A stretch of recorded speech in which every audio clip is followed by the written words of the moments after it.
Parents sell my car to fund my sister's college because she had too many parties and failed. I tell them I'm 55, male. My daughters are 21 years old.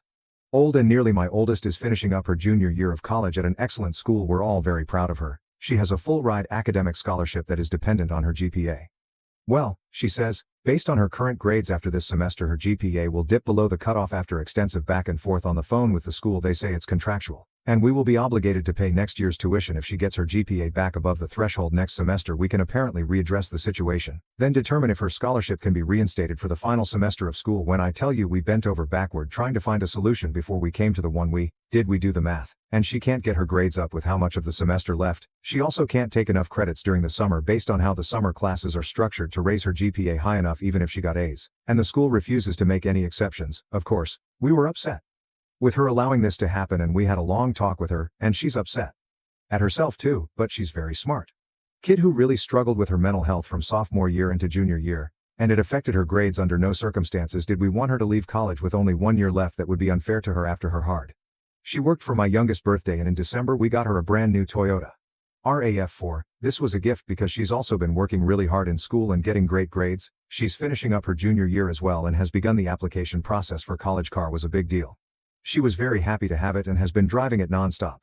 Well, this week her mom and I sat her down and told her that we're very sorry, but if we can't find another solution we have to sell her car to help cover the oldest tuition. Mind you, the cost of this car will probably cover 1/3 of the tuition for 1 full year after FAFSA, less with the value depreciation. She became extremely upset and told us that it was unfair. We were rewarding our oldest for failing and punishing her for succeeding, and whose car would we sell if the same thing happened to her? But we never wanted her to feel punished or for our oldest to feel rewarded. It's just the reality of what we need to do right now. If the same happened to her, we would do everything to help. You are the idiot. You can't rob Peter to pay Paul. If you sell that car, the youngest will resent you forever. Also, how do you have the money to buy a tea and a brand new car and not have enough for tuition? What were you going to do for her education fund? My parents used my college fund to pay for my sister's extravagant wedding. I was 17. She was 23 back then.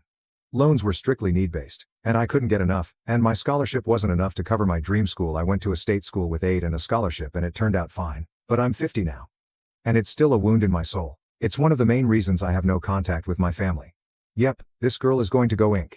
as soon as she can. After all, clearly the older sister is more important to OP, so the younger sister should be happy to give up her car. Given that she doesn't really matter very much, does OP's youngest not understand? She should be joyfully willing to help that her precious sister might have to get a job. Selfish. Does the oldest have a car? Maybe? Have her sell her car to help replenish the money. The older daughter's golden child, obviously. Why can't your eldest child gets a job to support herself and take out student loans? It is not fair to penalize your youngest child in favor of their sister. If you do it prepared for her to go low to no contact with you as soon as she's able, she will resent you, and deservedly so.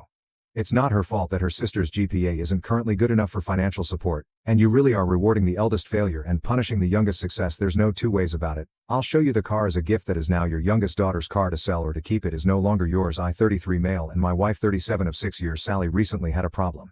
I'm a stay-at-home dad with 3 kids, a young male grammar schooler, a female kindergartner, a male toddler, and they really take away all my time. My wife, on the other hand, is a breadwinner with a well-paid and remote job. My wife came from a large family, so she always wanted a huge family for herself. It was delayed because she wanted a good career to support herself and her ideal family. We met, and she told me about wanting a big family, and at that time I didn't mind that we had our first son a year after we married and my daughter the next year. Then the global issue hit and I lost my job, so we agreed to postpone.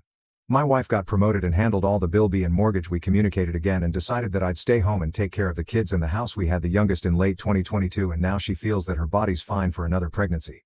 I'm starting to feel exhausted from taking care of everything, so I asked her to wait until the kid was a bit older, but she disagreed and explained that she was running out of time. Apparently she won't give birth when she reaches 40 because the pregnancy risk is higher, so I explained my situation and views to her, convinced me she would ask her sister to help me and spend more time with our children. I reminded her that her sister has her own life and can't always help me. We argued, and she called me a for not keeping my word. Now she's still pushing me to have another child and won't stop even when I confront her. Feel a little guilty here and wonder if I should accept another child. She's already near 40, so am I the idiot? When I met her, she said, at least 4 to 5 children. I think it's not uncommon around our area. Some big families have around 7 to 10 children. I want to have another kid, but in 2 to 3 years. Not the idiot no one should get to. Say I want more kids. Don't worry, someone else will take care of them. If you can't do it yourself, then don't do it at all. It's like those families who keep pumping out babies and forcing the older kids to help raise them. No, they didn't decide for you to have more kids than you can handle, so it's not their responsibility. Likewise with her extended family. All else aside, There are 8 billion people plus on this planet and people are still like, we need to make more humans, especially when people are starving, homeless, and lacking medical care. Even within our own nation, the environmental toll of all these humans is also much worse. But we need more of my genetic material because I'm special. I truly cannot comprehend this. Especially from the spouse who is not the primary caregiver. What would she achieve with another couple of kids? She still won't be able to see them and spend quality time with them because she'll probably have to be working even more, and the mindset of, oh, my sister can help with taking care of them is at the very least awful. Kids are not figurines for your mantle. You cannot just keep shooting them out of you and putting them off to other people. Take care of Jesus. Get a grip. Woman op while telling her you don't feel ready is fine. You also need to consider her age. There are risks to the baby involved. The older the parents are, it's reasonable if she doesn't want to risk the increase of potential problems that her age can pose if she gets pregnant again. Could you budget and hire some help? Do you need a part-time babysitter or someone to clean the house? Remember, she's 37, not 33. She does have limited time, especially if she wants good guarantees of a healthy pregnancy and baby, and not saying that older women cannot have that, they can, but she clearly isn't comfortable taking the chance that it won't. I agree, you are the idiot. You need to be honest that this isn't a question of should we have a kid now or wait a bit. At your age, this is should we have another kid now or are we done? Don't try to run out the clock on her by saying let's wait and see. For background, I'm a stay-at-home mom doing 100% of the child rearing and chores around the house. Household bills are split about 80-20 with my husband covering the majority of the things while I pick up internet or groceries bills here and there. I have savings and I also pay for all my own personal bills, like phone, car payments, and insurance. While out for dinner with some friends, the topic of division of bills and chores came up. Some friends said they expected an equal split of 50-50 for paying bills and household chores is great. I support it if that's what works for them, but one friend in particular mentioned that being a stay-at-home mom wasn't a real job. He knows I'm a stay-at-home mom, and I obviously consider what I do work even if it's not a traditional 9 to 5 or whatever. I politely explained that in my opinion domestic work was very much still work. I explained that I'm always caring for our child, which requires a lot of attention and entertainment. I also make 3 meals a day and do laundry and clean. I also do the mental work of scheduling appointments and remembering to pick up certain groceries and toiletries, etc. I compare this to hiring a maid, a cook, or having a personal assistant. All jobs. He just came back with a but you just stay at home all day living off husband. I would never go to work just so someone can live at my house rent free. The whole table sort of laughed, and this is where I became enraged. We lived with this friend for a little while before I knew how he lived, so I just said, I can tell you don't value domestic labor considering your house was disgusting when we moved in and I had to clean it, and you had no groceries but a ketchup bottle in your fridge, no kitchenware, and ate DoorDash every night in your room because I never bothered to buy furniture. There was dead silence at the table before I finished with you're 35 years old and can't talk to women. I wouldn't worry about anyone living with you anytime soon. I could feel I was on the verge of tears, and my heart was racing, so I got up and walked to my car. My husband followed me out, and when we got in the car, we began to drive home. I tried to hold back tears while he comforted me. Eventually he told me that what I said was unnecessarily harsh and I should try to apologize. When I got home, I'd been removed from our friends group chat, but one of my friends had texted me on the side to tell me he thought everything I said was true but that I shouldn't have made it personal just because our friend disagreed with my views.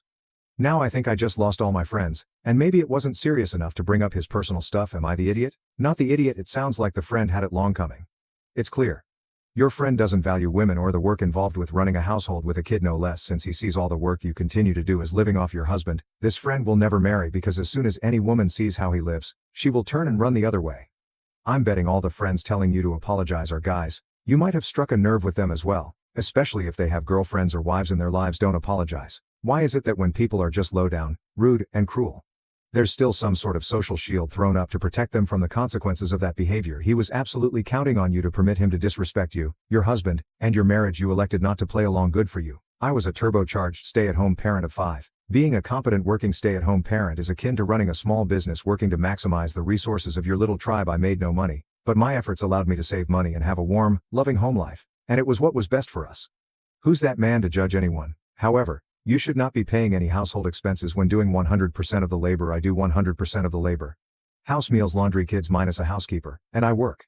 I only pay for my own phone, gas, clothes, and groceries. My husband still reimburses me for any of those if I ask. I, 37, male, have been married for 6 years, and I have 2 boys, preschoolers, and toddler with my wife, so I admit our marriage hasn't been good for a while. Since the pregnancy with our first child, still it never seemed so bad that I would have considered leaving or wanting to confront her. But now I feel like something needs to change, and I've brought this up to her already when it was just the 2 of us, but more recently I made a comment in front of her family.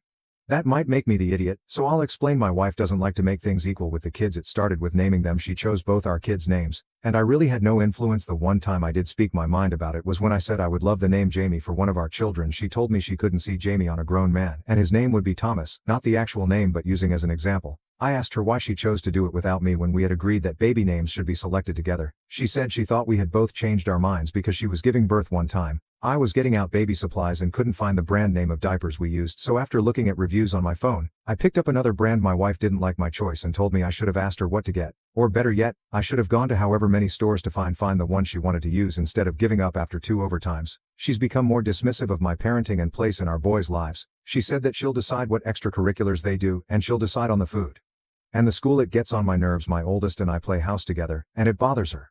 She told me we should be kicking a ball around. She freaked out when I bought her eldest son a lilac shirt because she said it didn't go with the look she likes to give him. Dresses him in red and black or blue and black. She is styled and organized outfits, and I went against that when I brought him the shirt he wanted the day before we were at her parents' house, and that day as well we were arguing because I told her I didn't like the idea of our oldest doing so many extracurriculars right away. Let's let him experiment and have fun, she told me.